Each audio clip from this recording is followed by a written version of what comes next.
Hey hikers, Lee with Trailside Fitness. This video I'm going to break down how effective my program has been and how my clients have performed the last couple of years. Stick around. Now as I look at what makes my program successful and what I'm measuring that against, let's dip into that first. This is going to be pretty important. So overall, I want to know how my clients are performing against the current completion rates and injury rates on the three major trails, Appalachian Trail, Continental Divide, and Pacific Crest Trail specifically. So we're going to take a look at my clients' performance against those specific measures. Now as we dive into the numbers for each trail, let's take a look and see where current completion rates are at. So Appalachian Trail Conservancy currently believes that the finishing rate's about 1 in 4 hikers, so about 25%. It's actually the same for the Pacific Crest Trail, according to the Pacific Crest Trail Association. In some years it may vary a little bit, maybe be closer to 1 in 5, so a 20% chance. Now the Continental Divide, statistics here are a little harder to come by. The Continental Trail Divide Coalition estimates 500 to 650 hikers per year are currently attempting, with roughly 100 to 150 hikers finishing. That puts the completion percentage between 15 and 30%. Now I think reasonably any one of these trails, any given year, any hiker's got roughly a 25% chance to finish. So that's going to be the baseline we measure completion against. So now let's take a look at the injury rates for these trails. Now I went to halfpointanywhere.com. I looked at each year he did the survey for the Pacific Crest Trail and the Continental Divide.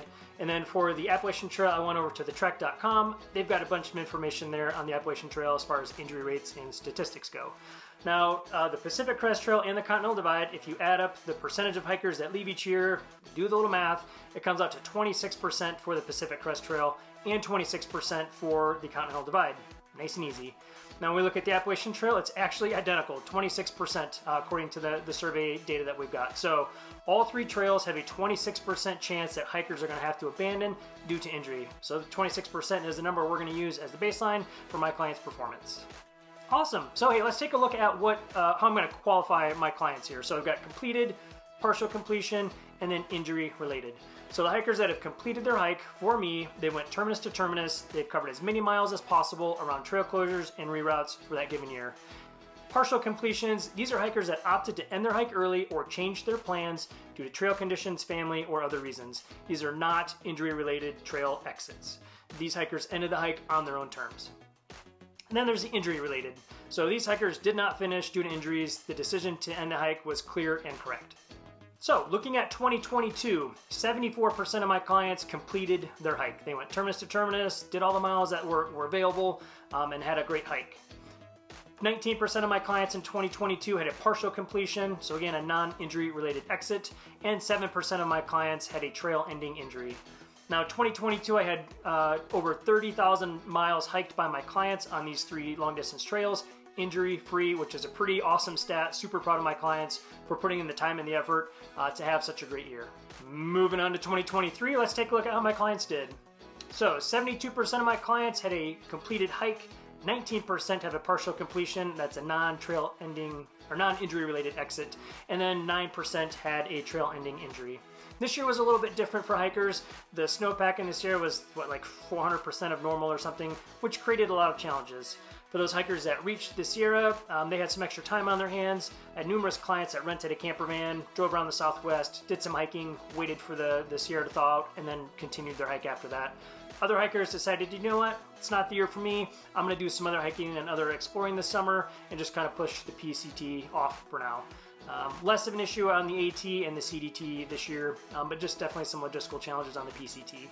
Now overall, my clients hiked over 25,000 miles injury-free this year, which is fantastic. Love to see that statistic. They're staying out there, they're having a great adventure, and they're coming home safe and healthy. Now let's average those 2 years together. Let's see how my folks did. So over the last 2 years, which is really when I started tracking this data, 73% of my clients have a completed hike, 19% average partial completion, non-injury related exit, and then an 8% injury rate. Overall, my clients in the last 2 years have hiked over 55,000 injury-free miles on the Pacific Crest Trail, Continental Divide, and Appalachian Trail. So keeping hikers healthy is really important to me.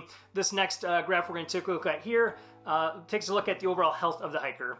So what I've done is I've combined the completed percentages and the partial completion percentages. We kind of lump that all together, run the math on it to see how my clients are holding up on the trail. 92% of my clients are returning healthy from their hikes without injury. 8% are having to end their hikes due to injury. Now, the 92% that are healthy, this doesn't mean they're not dealing with the common aches and pains that other hikers deal with. You know, the hiker hobble, sore knees, hips, those sorts of things. Those are kind of part and parcel with a lot of these long distance hikes. It's their resiliency, it's the tools and techniques that they are aware of to manage these aches and pains outside of just taking ibuprofen. So this statistic in particular, I'm super excited about. This is what Trailside Fitness is all about, is keeping you on trail until you're ready to come home. This statistic to me tells me everything I'm doing is working. Awesome. So let's take a look at how my clients compare percentage-wise against these averages that we identified at the beginning of the video. So we said 25% average completion rate for the PCT, the AT, and the CDT. My clients are nearly tripling that number at 73%. Now, as far as injuries go, we identified 26% average hikers that have to abandon their hike due to injury. My clients are at 8%, so that's a 69% reduction in injuries for my clients. And then 92% of my clients are ending their hike without an injury. They're coming home on their terms, which is a huge win. So what is this program that has been so effective for my clients? Let's talk about that for a minute. So first off, all of my clients go through my adventure assessment. And this is not a pass or fail type situation. I'm looking to see how balanced is your body right to left side, and maybe highlight areas that we need to focus on specifically for a program. So think like single leg calf raise, how long can you hold a plank, single leg bridges, those sorts of things. Now once I've got the adventure assessment results and the intake form completed, the intake form looks at things like what's your schedule availability per week and how much time can you dedicate on those days to work out. We look at your experience level with exercise, the equipment available to you, what your goals are for your hike in terms of mileage and pack weight starting out. And really make sure that you've got a good plan to get you ready to go in the time available to train. Now, on top of that, there's a lot of support throughout. This is not me writing a program and saying like, all right, see you in the end. Like, no, I'm checking in with each one of my clients each month. On top of that, I'm also adjusting the workouts every 3 weeks. We're updating and progressing things for folks. There's community support with group chats each month. I've got 2 of those. Anyone can come in, any one of my clients, and we just talk about whatever's going on for them training-wise, and I usually have something to talk about in those specific meetings. There's also a great Facebook community I've got where all my current clients are hanging out. And then I've got an amazing team of experts that helps my clients prepare. And this is what really gives my program a little bit of an advantage over the others. It's a very holistic approach. I've got Erin with Backcountry Foodie. She's opened up her entire catalog of resources for my clients. So master classes, meal calculators, all the great recipes and shopping lists, and everything you need to keep inflammation low and keep your energy nice and consistent is available to my folks. I've also got Morgan and Honey over at Blaze Physio. Morgan provides a free consultation for all of my clients anytime they need it, before, during, or after their hike. So if anything is coming up for my clients, I urge them to reach out before it becomes an issue. Morgan is great at handling all those issues and making sure that folks can stay out on trail. As well as myself, I act as a pretty good resource for all my clients should anything pop up for them out on their hike. Last but not least, Christina Spinazzola is an amazing mindset coach.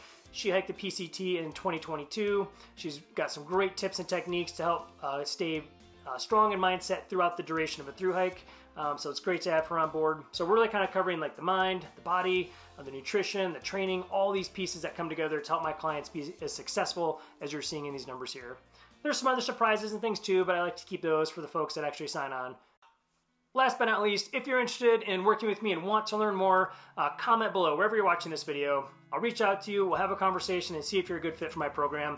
I would absolutely love to help you get ready for your next adventure. I specialize in helping hikers feel strong and confident so that you can enjoy your adventure and not endure it. So if this sounds like you, and you've got a long distance hike coming up, through hike, section hike, doing the Camino, want to hike Kilimanjaro, whatever that is, reach out and let me know. I'd be happy to help. Happy trails.